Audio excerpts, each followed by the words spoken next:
পাকিস্তানি স্বৈর শাসকদের বিরুদ্ধে মেটিকুলাস ডিজাইন করে আগরতলা ষড়যন্ত্র, ৬৯-এর গণ অভ্যুত্থান আর ৭১-এর মার্চে অসহযোগ আন্দোলন ও বাঙালি বিহারি দাঙ্গা সঠিক হতে পারলে ২৪-এর গণ অভ্যুত্থান মেটিকুলাস ডিজাইন হলে সমস্যা কোথায়? নিজের ভেরিফাইড ফেসবুক আইডিতে দেয়া স্ট্যাটাসে এই প্রশ্ন উত্থাপন করেছেন তথ্য উপদেষ্টা মাহফুজ আলম।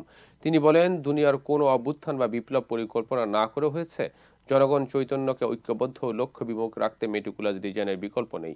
যখন জনগণ নেতৃত্ব বক্তব্য পেয়ে যাবে এবং বিপ্লবের অবজেক্টিভ কন্ডিশন প্রস্তুত, তখন তার প্ল্যানের দরকার পড়ে না। কিন্তু তার আগে রাজনৈতিকভাবে জনগণকে প্রস্তুত এবং বিপ্লবী করে তোলা মেটিকুলাস ডিজাইন হলে সমস্যা কোথায়? মাহফুজ আলম আরও বলেন, সিরাজুল আলম খান, তাজউদ্দিন সিরাজ, সিরাজ শিকদার আর ভাসানী, এমনকি খোদ শেখ মুজিব যদি পাকিস্তানকে পরাজিত করতে মেটিকুলাস ডিজাইনের অংশ হয়ে পাপ বোধ না করেন এবং গর্বিত হতে পারেন, তাহলে ২৪-এর গণ অভ্যুত্থানে মেটিকুলাস ডিজাইন করে হাসিনাকে ক্ষমতাচ্যুত করলে সমস্যা কোথায়?